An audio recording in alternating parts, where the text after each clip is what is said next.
रोहन एक 25 साल का युवा जो एक बड़ी कंपनी में काम करता था। उसकी जिंदगी बाहर से देखने पर सफल और चमकदार लगती थी, लेकिन अंदर से वह बेहद थका हुआ और परेशान था। ऑफिस के काम, दोस्तों के बुलावे, फैमिली की उम्मीदें, हर चीज को हाँ कहना उसकी आदत बन चुकी थी। लेकिन इस हाँ के चक्कर में वह खुद के लिए वक्त नहीं निकाल पाता था। नमस्कार दोस्तों, स्वागत है आपका पुस्तक समरी पर। एक दिन रोहन की मुलाकात उसके पुराने प्रोफेसर मिस्टर शर्मा से हुई। मिस्टर शर्मा ने उसे एसेंशियलिज्म का मतलब समझाया। उन्होंने कहा, एसेंशियलिज्म एक तरीका है जहां तुम सिर्फ उन चीजों पर ध्यान देते हो जो तुम्हारे लिए सबसे जरूरी हैं। ये एक ऐसा नजरिया है जो कहता है कम करो लेकिन बेहतर करो। रोहन सोच में पड़ गया। उसने महसूस किया कि वह हर किसी को खुश करने के लिए अपने सपनों और प्राथमिकताओं को भूल चुका था। प्रोफेसर ने उसे एक किताब दी जिसका नाम था essentialism the disciplined pursuit of less, और कहा, इसे पढ़ो और समझो कि तुम्हारी जिंदगी में क्या जरूरी है और क्या नहीं। रोहन ने जब एसेंशियलिज्म की किताब पढ़नी शुरू की तो उसे समझ आया कि असली समस्या यह नहीं थी कि उसके पास समय कम है, बल्कि यह थी कि वह अपने समय का सही इस्तेमाल नहीं कर रहा था। उसे अपनी जिंदगी में प्रायोरिटीज यानी प्राथमिकताओं को पहचानना था। एक सुबह रोहन अपने ऑफिस के कामों की लिस्ट बना रहा था। उसने देखा कि उसकी लिस्ट में 20 काम थे। वह उलझन में था कि इतने सारे काम कैसे पूरे करेगा। तभी उसे किताब से पढ़ी बात याद आई, हर काम जरूरी नहीं होता। सबसे पहले यह तय करो कि तुम्हारे लिए असली मायने रखने वाले काम कौन से हैं। रोहन ने अपनी लिस्ट को गौर से देखा और 3 काम चुने जो उसकी असली प्राथमिकता थे। पहला, अपनी नई प्रोजेक्ट रिपोर्ट तैयार करना। दूसरा, अपनी टीम के साथ एक महत्वपूर्ण चर्चा करना। और तीसरा, खुद के लिए 1 घंटे का समय निकालना। बाकी काम या तो वह किसी और को सौंप सकता था या बाद में कर सकता था। यह पहली बार था जब रोहन ने महसूस किया कि प्राथमिकताओं को पहचानना एक कला है। वह सोचने लगा, मैं हर किसी को खुश करने की कोशिश में खुद को खो चुका था, लेकिन अब मैं सिर्फ उन्हीं चीजों पर काम करूंगा जो मेरे लक्ष्यों के लिए महत्वपूर्ण है। एक दिन ऑफिस में रोहन को उसके बॉस ने 3 अलग अलग मीटिंग्स में बुलाया। सभी मीटिंग्स जरूरी लग रही थी, लेकिन रोहन ने शांत दिमाग से सोचा और खुद से पूछा, क्या इन मीटिंग्स में मेरी उपस्थिति वाकई जरूरी है। उसने फैसला किया कि वह सिर्फ उस मीटिंग में जाएगा जो उसकी प्रोजेक्ट रिपोर्ट से संबंधित थी।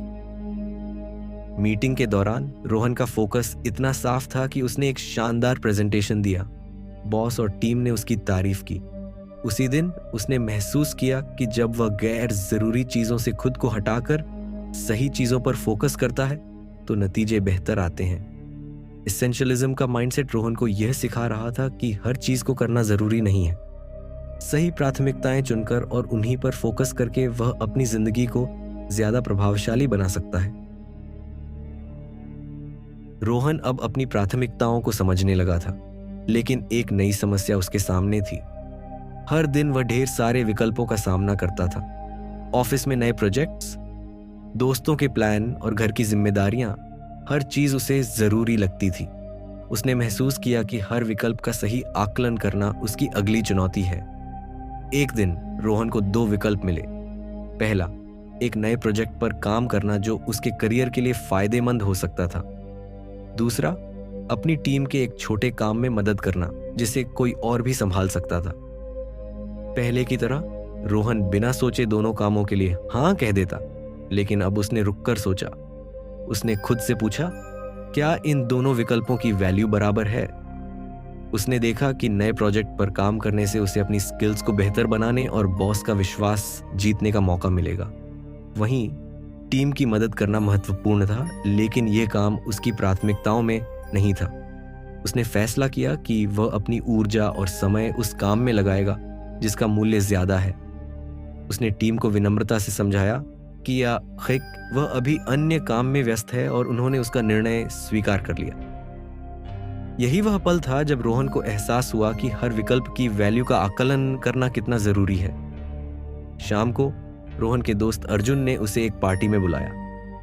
पहले रोहन बिना सोचे हाँ कह देता, लेकिन अब उसने रुक कर सोचा। उसने खुद से पूछा, क्या यह मेरे लिए सही है? उसने अपनी दिन भर की थकान और अगले दिन की मीटिंग के बारे में सोचा।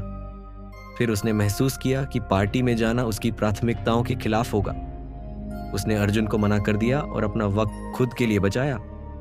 इस निर्णय ने उसे सिखाया कि हर विकल्प पर क्या यह मेरे लिए सही है का सवाल करना जरूरी है। उसने जाना कि हर चीज के लिए हाँ कहना केवल दूसरों को खुश करता है, लेकिन खुद को थका देता है। अब रोहन हर विकल्प को चुनने से पहले 2 सवाल जरूर करता। पहला, इस विकल्प की वैल्यू क्या है? और दूसरा, क्या यह मेरे लिए सही है? अब रोहन के फैसले ज्यादा समझदारी भरे और प्रभावशाली होने लगे। उसने महसूस किया कि विकल्पों को ठुकराना भी एक कला है और यह उसे उसकी प्राथमिकताओं के करीब ले जा रही थी। सही विकल्प चुनने से न सिर्फ समय बचता है, बल्कि जीवन की गुणवत्ता भी बेहतर होती है। रोहन अब अपनी प्राथमिकताओं और विकल्पों की वैल्यू को समझने लगा था, लेकिन असली चुनौती तब आई जब उसे अपनी आदतों और दैनिक कामों की समीक्षा करनी पड़ी।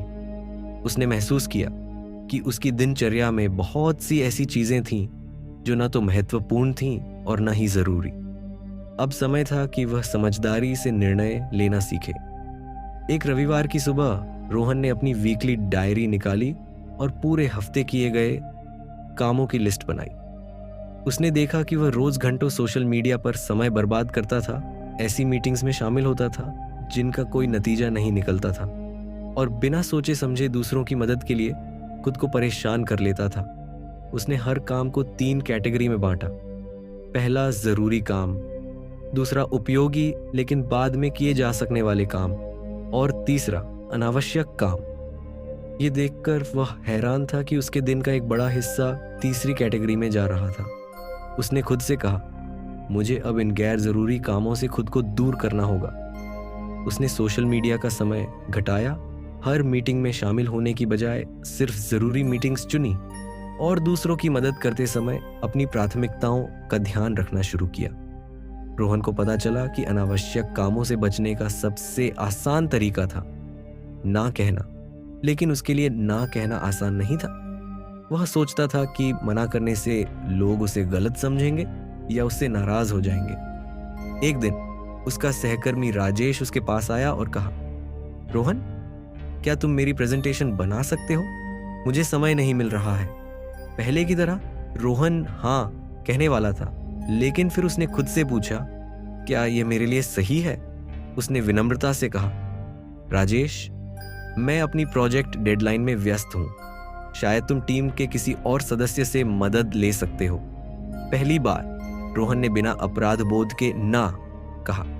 उसने महसूस किया कि मना करने का मतलब किसी की मदद न करना नहीं है, बल्कि अपनी प्राथमिकताओं को महत्व देना है। रोहन ने ना कहने की कला में महारत हासिल करना शुरू कर दिया। उसने सीखा कि ना कहने के लिए विनम्रता और ईमानदारी जरूरी है। यह कला उसे अपनी जिंदगी के गैर जरूरी कामों से मुक्त कर रही थी और उसे अपने असली लक्ष्यों पर फोकस करने का मौका दे रही थी। लेखक कहते हैं कि समझदारी से निर्णय लेना 2 चीजों पर निर्भर करता है। पहला, गैर जरूरी चीजों को पहचान कर उन्हें हटा देना, और दूसरा, ना कहने की कला सीखना ताकि अपनी प्राथमिकताओं को बचाया जा सके। रोहन अब अपनी प्राथमिकताओं और ना कहने की कला को सीख चुका था, लेकिन उसकी जिंदगी में एक और चुनौती थी। वह यह समझना चाहता था कि सही विकल्प कैसे चुने जाएं और अपने समय और ऊर्जा का सही इस्तेमाल कैसे किया जाए। एक दिन रोहन को ऑफिस से छुट्टी मिली। वह खुश था कि अब उसे खुद के लिए पूरा दिन मिलेगा, लेकिन जैसे ही दिन शुरू हुआ, उसके दोस्त ने फोन कर फिल्म देखने का प्लान बनाया। वहीं उसकी मां ने उसे घर के कुछ कामों में मदद करने को कहा। रोहन दुविधा में था। पहले वह दोनों कामों के लिए हाँ कह देता और पूरे दिन थककर चूर हो जाता, लेकिन अब उसने अपने समय और ऊर्जा का सही इस्तेमाल करने का फैसला किया। उसने खुद से पूछा, क्या ये काम मेरी प्राथमिकताओं में फिट होते हैं? क्या ये मेरे लिए सही है? उसने महसूस किया कि फिल्म देखना अभी जरूरी नहीं है और घर के काम में मां की मदद करना उसकी प्राथमिकता होनी चाहिए। उसने अपने दोस्त से कहा, फिल्म अगले वीकेंड देख लेंगे, और घर के काम निपटाकर अपनी किताब पढ़ने में समय लगाया। अगले हफ्ते रोहन को ऑफिस में 2 प्रोजेक्ट्स पर काम करने का मौका मिला। दोनों ही प्रोजेक्ट्स अच्छे थे, लेकिन दोनों में एक साथ काम करना संभव नहीं था। पहला प्रोजेक्ट आसान था और जल्दी खत्म हो सकता था। दूसरा चुनौतीपूर्ण था, लेकिन उसके करियर के लिए फायदेमंद साबित हो सकता था। रोहन ने शांत दिमाग से सोचा और खुद से 2 सवाल पूछे। पहला कि क्या यह विकल्प मुझे मेरे दीर्घकालिक लक्ष्यों के करीब ले जाएगा, और दूसरा, क्या यह मेरे समय और ऊर्जा के लायक है। उसने दूसरा प्रोजेक्ट चुना। यह फैसला मुश्किल था, लेकिन उसने देखा कि चुनौतीपूर्ण काम उसे न सिर्फ सीखने का मौका देगा, बल्कि उसकी स्किल्स को भी निखारेगा। रोहन के फैसले का असर जल्दी ही दिखा। चुनौतीपूर्ण प्रोजेक्ट को पूरा करने पर उसकी टीम और बॉस ने उसकी खूब तारीफ की। ये अनुभव उसे सिखा गया कि सही विकल्प हमेशा आसान नहीं होते, लेकिन वे हमेशा मूल्यवान होते हैं। लेखक कहते हैं कि समय और ऊर्जा का सही इस्तेमाल करने के लिए पहले से योजना बनाना जरूरी है, और बेस्ट ऑप्शन वही होता है जो आपको आपके दीर्घकालिक लक्ष्यों के करीब ले जाए। अब तक रोहन ने अपनी प्राथमिकताओं को पहचान लिया था, ना कहने की कला सीख ली थी और सही विकल्प चुनने में भी माहिर हो गया था।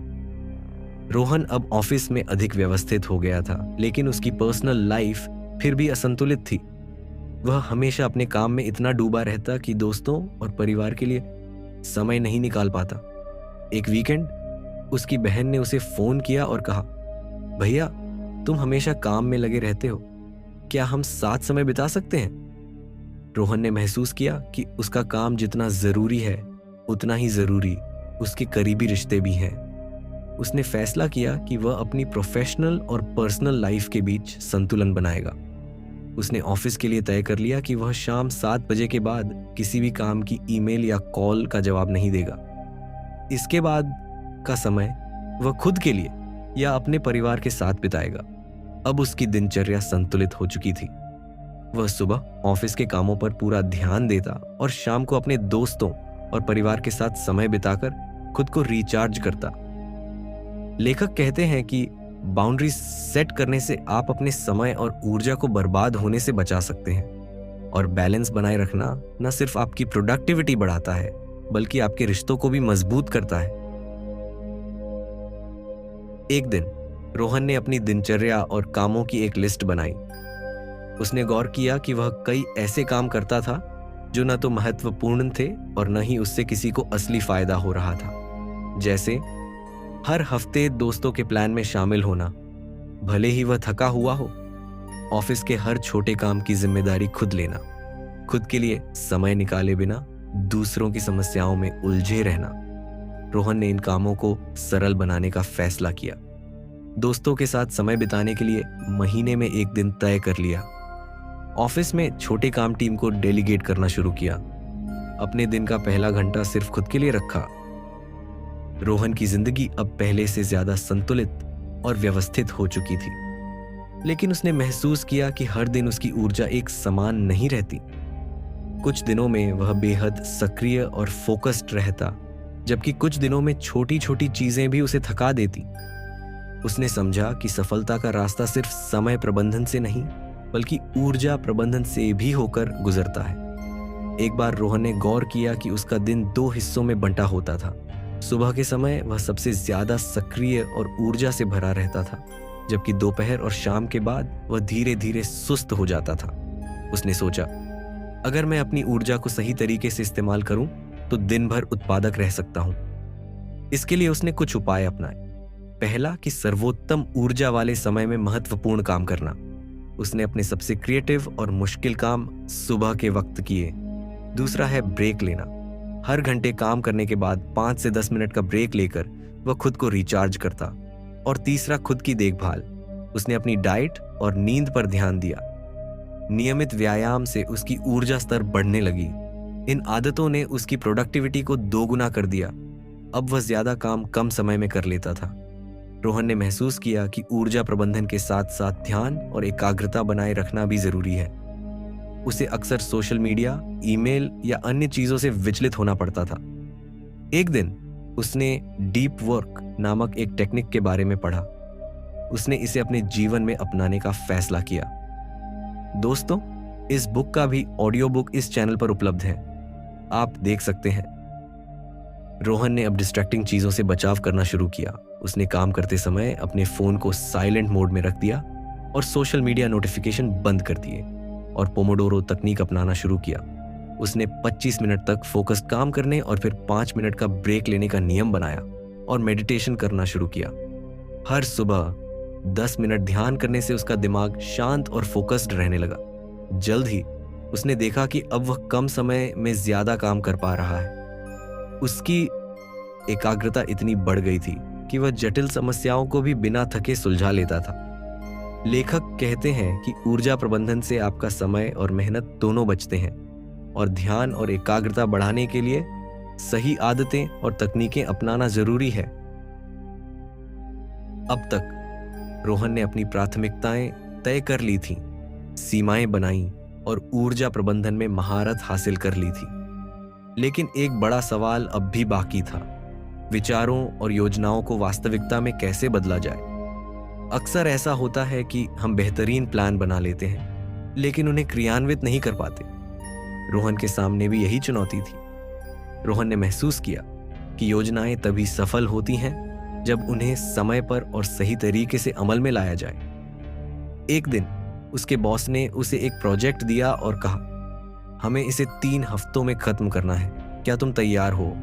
पहले की तरह रोहन बिना सोचे हाँ कह देता और अंत में तनाव में आ जाता। लेकिन अब उसने अपने अनुभव से सीखा था। उसने सबसे पहले उस प्रोजेक्ट को छोटे छोटे हिस्सों में तोड़ दिया। डे 1 से 3 तक रिसर्च और जानकारी जुटाना, डे 4 से 10 तक ड्राफ्ट तैयार करना, डे 11 से 18 तक फाइनल ड्राफ्ट तैयार करना, 15 तक फीडबैक लेना और सुधार करना और दिन 16 से 18 तक फाइनल प्रेजेंटेशन तैयार करना। रोहन ने तय किया कि हर दिन वह सिर्फ एक हिस्से पर ध्यान देगा, बिना बाकी चीजों की चिंता किए। इस प्लानिंग के कारण वह न केवल समय पर प्रोजेक्ट पूरा कर पाया, बल्कि उसका काम इतना शानदार था कि बॉस ने उसकी सराहना की। लेखक कहते हैं कि योजनाओं को छोटे हिस्सों में बांटकर प्राथमिकता के अनुसार काम करें और हर दिन एक स्पष्ट लक्ष्य रखें और उसे पूरा करें। और हर बड़ी सफलता छोटे छोटे कदमों से मिलती है। रोहन को पहले ऐसा लगता था कि हर अवसर का पीछा करना और हर किसी को खुश करना ही सफलता है। लेकिन एसेंशियलिज्म अपनाने के बाद उसने जाना कि सफलता का असली मतलब अपनी प्राथमिकताओं को समझकर उनके लिए काम करना है। अब उसकी जिंदगी में सादगी थी, कम काम लेकिन सही काम। अब वह हर प्रोजेक्ट में हाथ नहीं डालता था, वह वही काम चुनता जो उसके लक्ष्यों और जुनून से मेल खाता हो। उसने अपने समय और ऊर्जा को अनावश्यक चीजों में बर्बाद करना बंद कर दिया। एक दिन उसके एक पुराने सहकर्मी ने उससे कहा, रोहन, तुम्हें देखकर लगता है कि तुम्हारी जिंदगी बहुत व्यवस्थित और शांत है, मैं भी ऐसा बनना चाहता हूं। रोहन ने जवाब दिया, सफलता का मतलब सब कुछ पाना नहीं है, बल्कि केवल वही चुनना है जो वास्तव में मायने रखता हो। रोहन ने यह सीखा कि कम लेकिन बेहतर का दृष्टिकोण ही उसे खुशहाल और सफल बना सकता है। एक बार रोहन ने अपने ऑफिस में एक बड़ा मौका छोड़ा। यह एक ऐसा प्रोजेक्ट था जो बहुत मेहनत मांगता, लेकिन उसके लिए ज्यादा फायदेमंद नहीं था। उसके दोस्तों ने उससे कहा, तुमने यह मौका क्यों छोड़ा? रोहन मुस्कुराया और बोला, मैं कम काम करूंगा, लेकिन जो करूंगा उसे बेहतरीन बनाऊंगा। यह मंत्र न केवल उसके करियर में बल्कि उसके व्यक्तिगत जीवन में भी काम आया। उसने कम लेकिन गहरे और सच्चे रिश्ते बनाए। उसने केवल उन प्रोजेक्ट्स पर ध्यान दिया जिनमें उसकी स्किल्स और जुनून झलकते थे। उसने अपने शारीरिक और मानसिक स्वास्थ्य को प्राथमिकता दी। रोहन अब एक ऐसी जिंदगी जी रहा था जो सादगी, फोकस और उद्देश्य से भरी थी। उसने दिखाया कि कम करना कमजोरी नहीं बल्कि ताकत है और सही चीजों पर ध्यान देना ही असली सफलता है। लेखक कहते हैं कि सरल, केंद्रित और प्रभावी जीवन जीने का मतलब है सही प्राथमिकताओं को पहचानना। और लेस बट बेटर केवल एक मंत्र नहीं बल्कि एक जीवन शैली है जो आपके समय और ऊर्जा को सही दिशा देती है। एसेंशियलिज्म सिर्फ एक किताब या विचार नहीं बल्कि एक बदलाव है। यह हमें सिखाता है कि कम लेकिन सही काम करना हमारे जीवन को सरल, प्रभावी और सुखद बना सकता है। जैसे रोहन ने अपनी यात्रा से सीखा, वैसे ही आप भी इस दृष्टिकोण को अपनाकर अपनी जिंदगी को बदल सकते हैं। कम करें लेकिन बेहतर करें, यही असली सफलता की कुंजी है। दोस्तों, हम ऐसे ही बुक समरी ऑडियो बुक लेकर आते रहते हैं। ऐसे ऑडियो बुक महंगे सब्सक्रिप्शन पर सुनने को मिलते हैं। हम आपसे इस चैनल को सब्सक्राइब और इस वीडियो को एक लाइक की आशा करते हैं। धन्यवाद।